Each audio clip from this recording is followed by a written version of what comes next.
In history, generally scholarship has been divided into two realms or into two fields. One is pharmaceutical history this is a branch of the history of medicine and has people who are examining pharmaceuticals and pharmaceutical industry and all the various factors related to that. And then there's another group, smaller, who are part of the alcohol and drug history field. And what I hoped to do by looking at a social history of medications like sedative stimulants and opioids was to show that these two fields share more than is normally understood between them. So that because, as you know, it's very hard to keep up with the reading even just one field, and so the people in each field, as it grew and developed, and a canon in there developed of the books that everyone has read, you had a tendency to have people working from within a closed system here and in a closed system in alcohol and drugs as well. And my hope, and that this reflected a legal, cultural, and political set of structures that divided these two types of substance. And so people worked within an inherited framework of defining what the topic was. And I thought, it doesn't seem to me that the actual experiences of people making, selling, marketing, buying, using, and otherwise transacting these substances was as different as that structure would imply. And so my hope in doing this is to give a clearer sense of how the actual experiences of people, particularly people who buy and sell these drugs, may differ from the cultural and legal and economic structures that have built up around them. It's perfectly ordinary for a society to divide experiences in ways that are expedient for all kinds of purposes.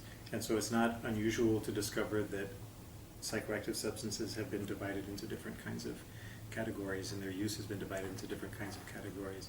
But the kinds of categories that have been operating in the United States for over a century, they had their origins in the emergence of market capitalism in the United States. So you have let's say if you're going to talk in the 18th century, you have a system of circulating psychoactive goods that is based on a certain, I'm going to call it very loosely, certain regulations. They're not necessarily regulations governed by the state, but by the actors involved in the economy. So, and the loose term for this earlier form of regulation is caveat emptor, or let the buyer beware.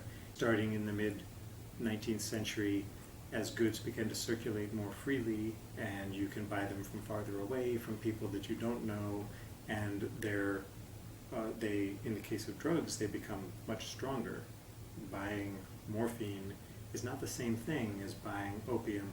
Buying cocaine is not the same thing as buying coca, especially because in America, coca leaves all of their active principle will not have survived the trip from the Indies region at that time. So you suddenly have a greater variety of stronger goods that are easier to buy because their production has become more efficient, and that produces a public health crisis. So it comes when gin and inexpensive distilled liquors arrive. It comes when morphine and cocaine arrive. It comes down the road with barbiturates and amphetamine. A lot of people are being harmed, and there's a lot of problems. And so the categories that divide all these groups of substances, they emerge out of an effort to deal with that problem. It's one of the ways of trying to impose regulation. But nothing ever happens in a vacuum. In the second half of the 19th century, there are a lot of different ways, for example, that you can buy morphine. You can get it prescribed by a doctor, and that doctor may sell it to you, or you may bring your prescription to a drugstore. And in a lot of states, drugstores are the only place they can legally sell something that's poisonous like that. but even so, there are drugstores that, will sell without the doctor's prescription. Maybe the one around the back, not on Main Street, will sell to whoever wants to buy, and so you can buy there.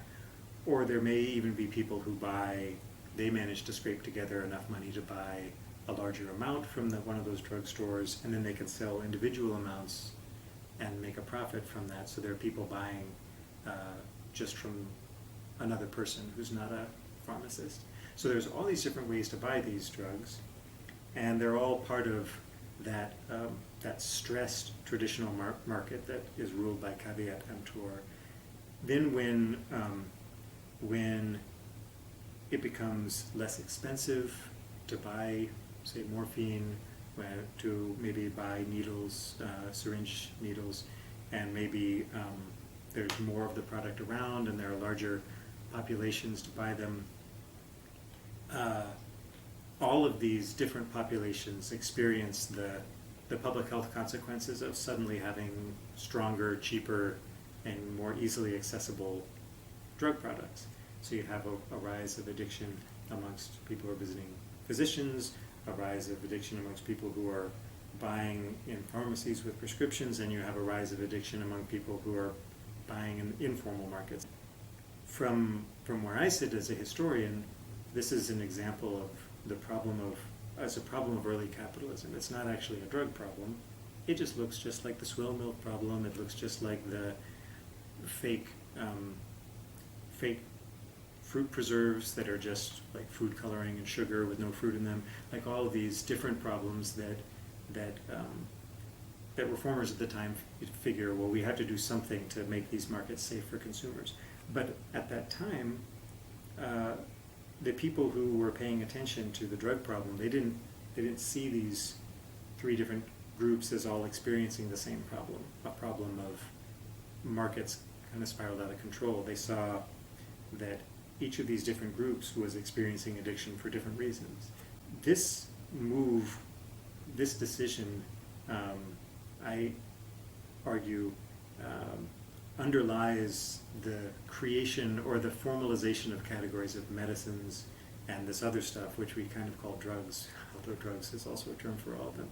So that the category of medicine is an after effect of, we're going to try to create a market for substances that is safe for consumers. But we're not going to let all consumers shop in this safe market. We're only going to let a certain kind of consumer shop in this safe market. And other consumers we're just going to try to exclude from these safe markets. And we're going to call this area medicine, and we're going to call these consumers patients, and we're going to call these transactions therapeutic. And then on this other side, we're going to call these consumers junkies or dope fiends, and we're going to. So it's a strange thing to say that, to try to draw that line between therapy and abuse of a psychoactive drug. Like, where does the relief of suffering end and pleasure begin? The point being that these categories get constructed out of the particular configuration of political coalitions and reform agendas of a time, and then, once they're built there, over time, they become the basis for all kinds of human activities. People build professions around them. They build agencies around them. There's one, the Food and Drug Administration gets built to administer this whole world of therapeutic drugs, and the Federal Bureau of Narcotics gets built to administer the other. And so people become more and more invested in the categories over time. They come to take on a solidity and substance that they don't naturally have. So that's particularly how this developed for medicines and drugs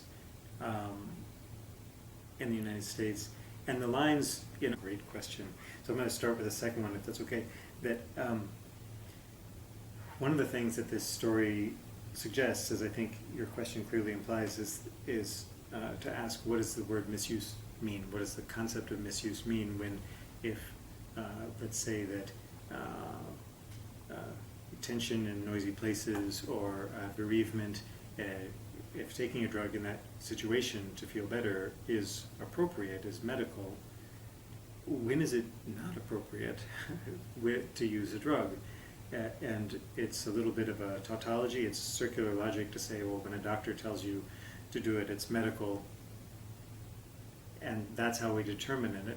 I mean, if it's literally just what a doctor says, then how can a doctor ever do anything wrong? Like, what is a dope doctor if the only definition is as long as you're following a doctor's orders? The more you investigate it from this side, the more it looks like the medical, once again, is just a term for, it's almost like a segregated market for psychoactive drugs, that there are people who get to walk in the front door of the movie theater and see the movie at reasonable times, and people who have to go in the back door and only are allowed to see them, when it's not convenient for the privileged people, or some people get to sit in the nice car on the train and other people are put somewhere else. That this kind of logic colors, literally in the United States, because so much of this has to do with race, it colors access to these kinds of drugs. And so when you step back at it from this perspective, the concept of misuse seems to be, people want to say misuse because it sounds less stigmatizing than abuse, but it still borrows from the same concepts and still suggests the same paradigm, which assumes somehow that the medical really means good for you and non-medical really means bad for you. So it raises this question about what misuse means, other than as a way of classifying people and which social privileges they have access to. Because, life is hard, it involves suffering for all of us, and when used safely, most of us find that drugs can help us get through the suffering of life. And the concept of medicalization, as it's often applied, to be a little frustrating because it assumes this kind of uniform block of what is the medical, and that when something gets plorked into the medical itself remains whatever it was, that there isn't a dialogue back and forth, so that when something is medicalized, that represents a victory of whatever force within the medical wanted that against whatever forces inside the medical didn't want that, and changing the boundaries of what is the medical also changes what you mean when you say medical. And so it's a very complex and multi-layered process. It involves all these different actors who aren't always on the same page: commercial actors, professional actors, reformist actors, activist, political actors. And so when we talk about, in the classic sense, the medicalization of an experience, like let's just say fear, and to call some of that anxiety or to call some of that panic and then treat it as medical, the classic narrative would have that either physicians or drug companies kind of steal this aspect of human experience, and then they own it, and then they control it, and then they dictate the terms that you narrate your own experience with, so that not only are you paying them money, but you're colonized by their ideas about what you're experiencing, and you are losing so many levels of control. But I'm very convinced that that's not anything close to a complete description of what's going on. It massively overestimates the power of very powerful actors, pharmaceutical industry, physicians, organized medicine, very powerful actors, but that massively overestimates their power, and really it turns consumers into dunces, into completely passive pawns who are acted upon and don't pursue their own agendas and are incapable of having a thought like, they're trying to medicalize my bad experience because they want my money or they want my this, but I think I'm smart enough to get what I want out of it. I think that only by acknowledging all of the agency of everyone involved and the massive power differentials, then you can understand what's happening, and you can get a sense of how to act to improve the situation. That what you want is to help people achieve their agendas safely, and that's a complicated activity to do. There's a tendency, I think in part because of these medicalization narratives, to not to acknowledge that consumers have a role in this, have legitimate agendas and desires, that like it is actually legitimate to want to use drugs to help deal with the stuff that happens in life. And it's not only is it legitimate, but almost everybody already does it. The question is, are they doing it in ways that are safe for them or not? And a lot of people, both medical consumers and non-medical consumers, are doing it in ways that are not safe because of the weird ways that we think about those things, and the tendency to think, for example, that this group of people that we call patients, they don't have any independent desire for drugs at all. Any desire they have for drugs must have been created by an advertisement. Whereas these other people who don't have great access to the medical system, they're racial minorities or they're poor or what have you, that they don't have any desire for health. they only have desire for pleasure. What's the position of the current waves of feminism on tranquilizers nowadays? I can't claim to speak for that group of people, and I'm a historian, not a student of the present day, so I could be pretty ignorant about it. Valium became such an important issue because one particular group of feminists found it extraordinarily useful for conveying a very specific story about a group of women that they defined as these well-educated, relatively affluent women who expected more and got housewifery. And it was so perfect for telling that story in all these different ways. I'm not sure that that's a story that really captures a lot of women's experiences or self-perception excuse me, right now. For people who care about gender politics, who are involved in drugs, I see, number one, a pushback against this, that Valium story that I wrote about in Happy Pills. In that story, that was a story of passive, apolitical women who became political when they realized that they had been forced to take Valium and become addicted. There's a lot of reason to question that story, and in a lot of ways the second wave feminists were telling a similar story of like, we were just brain dead happy housewives, and then we came to be politicized. And if you look into the stories, there's a lot of reason to be very dubious. There's some women who are questioning, who are telling different stories about drugs in the sense of, can they be used strategically, if carefully, and with a greater sense of caution about the medical industry, and what, recognizing that your interests and the interests of the medical world are not the same. That kind of legacy of the feminist version of the patients' rights movement, but also saying, like, I have the right not to be stigmatized for using this drug to try to accomplish my goals. One of the engines of psychoactive drug history is the circulation of knowledge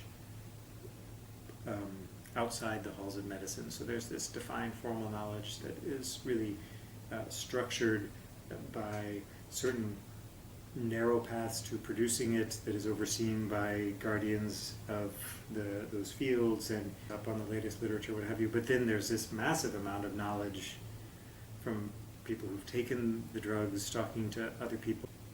Paying attention to that stuff is really important, not just for answering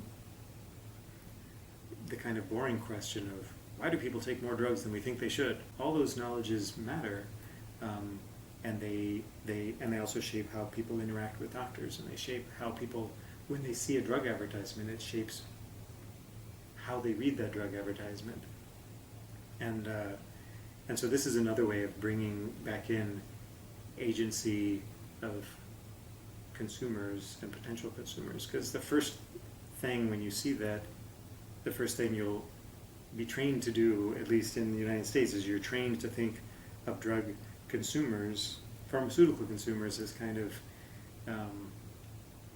this passive, feminized group that you have some contempt for because whatever, pick your reason. They are taking an easy way out, they're being manipulated by drug companies, they're drug takers, whatever it is that you think makes these people less agentic than you who are observing it. And you see something like this, and your first thought would be, this is an example of like, look, people are so dumb that they're doing free marketing for Roche Pharmaceuticals, even though the drug is dangerous and they shouldn't be. So I think it's really very interesting and hard to understand without a lot of study. Boy, it's such a complicated question, because I mean, I think the first answer would be the easiest place to find them in terms of psychoactive drugs right now are the people who successfully introduced new limits on opioid prescribing and sales in the United States. That's pretty clear. But, for example, in 1998, I might have said they were the people pushing to relax rules on opioid prescribing. And what this suggests to me is that from the early 20th century through at least the 1970s, there was this thing that historians refer to called therapeutic reformers, therapeutic elites. And they were people who believed that science could be improved, medicine could be improved through the application of science in terms of the production of knowledge about medicine and the application of knowledge in clinical practice. So they both wanted, for example, randomized, controlled, double-blind, controlled trials is the most famous accomplishment. That was for the production of knowledge on the one side, and then they wanted evidence-based medicine in the sense of, once we have those trials, we want doctors to do what those trials say. But they were this discrete group of people, and you can have debates about their impact in various fields, and but they were pretty easy to define. But the pharmaceutical industry realized that they could be useful and that it's possible to invest in them. In the case of the opioids, for example, you have people who I think, legitimately had come to believe that opioid prescribing, that the limits, that the regulations constraining opioid sales were bad for people's health and that they were racist. And obviously, the opioid industry is like, these people are great. They need to. You're telling this hard truth that takes a lot of courage to say. And you know what? Maybe it'll be easier for you to say it with $2 million. And how about a whole organization like that, an advocacy organization or a professional organization, and you can be president, and you'll have all these other ways to get your message out. So the story of who the therapeutic reformers are now just becomes more complicated, because just like patient activism, the boundaries between them and the profit-driven world of pharma, and quite frankly, in America at least, the increasingly profit-funded world of research, medical research, and especially pharma research, makes it not clear that term means the same thing today that perhaps it did at one point. And just as a sidebar, that most of the libraries that preserve the medical journals, they cut the drug advertisements out before they saved the journals. And I was only able to find, most years were at the New York Academy of Medicine, which saved the whole journal. And it's so fascinating that the thought process that goes behind saying the advertisements are irrelevant, right? Mm-hmm. That, to a historian it's horrifying, but also just to anybody who cares about like the advertisements circulated knowledge, just like the articles, the idea, this kind of snooty thought that like doctors don't even notice the advertisements and so they're just a waste of space. It's hilarious elitism. But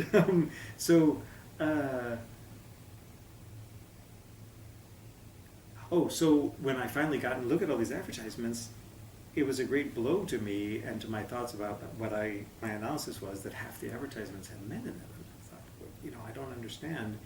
tranquilizers are this famous symbol of sexism. They're these women's drugs, so why are half the advertisements have men in them? And I was like, well, that's a curious thing, because we've assumed that drug companies wanted to sell these drugs to women because drug companies were sexist. Now, I'm sure that's true, that they were sexist, but were they so sexist that they wanted to just write off half their customers? And the answer, I'm looking at it right here, the answer is obviously no. They were desperate to sell these pills for men. My question is, why didn't it work? Like, why do women get twice the tranquilizers that men do? And then it seemed that there was, that just like the feminists did later, there's a group that we don't really have a term for them. And we don't call them the patriarchs, we don't call them the masculinists, but they were, and that's in part because they weren't rebels against the dominant gender paradigm of their day. They were the henchmen of it. They were the ones enforcing it. And so they were very widely dispersed. They weren't, like, you didn't need an organization of these people to do this. You could just find people who were very interested in espousing these views and punishing nonconformists everywhere. Maybe they were a magazine editor, maybe they were a car salesman, maybe they were somebody's husband and their brother. So out of all these dispersed areas, I saw that there was a really strong reaction to just the very idea that you could pacify American men. And there was this huge furor about it in the 1950s, and then lo and behold, when the next drug comes out, they're more careful in how they try to sell it to men. It's very much more targeted to particular groups, like, it's men like me with graduate degrees. We're not real men anyway, so nobody's going to care if we get tranquilized. Or if they're going to sell it to sports guys, they're going to sell them as muscle relaxants. This isn't, oh no, there's nothing, you're not anxious, you're not fearful, you just need a muscle relaxant, and that's what Valium will do for you. So it's like somebody touched a hot stove and the whole industry learned the lesson, like, oh, that's going to really freak out a lot of people who have a big platform. They can make a lot of noise, and do we really want that kind of scrutiny? Do we need that kind of scrutiny? We can diversify the way that we sell to men, acknowledge that we're not going to sell as many to men as there are to women, but we're not going to touch that hot stove, we're not going to poke the tiger to get mad at us. And I liked that story in some ways, along with the feminist story, because it shows how people, ideas, and actions that take place outside of the medical world are really central movers in this story. People upset about tranquilizing many men, those were not therapeutic performers, those weren't medical actors in any sense, and yet they shaped that trajectory. Absolutely. And that, as a matter of fact, not doing that is in fact just doing that poorly, if you know what I mean. To not do that, at least in the United States context, is just to assume you're studying white people, or to assume you're studying black people, in a context where the racial story may be very different, or to assume you're studying middle-class people. And so that's why I think one has to do those things, and those are the appropriate categories, because those are the categories out of which this infrastructure was built.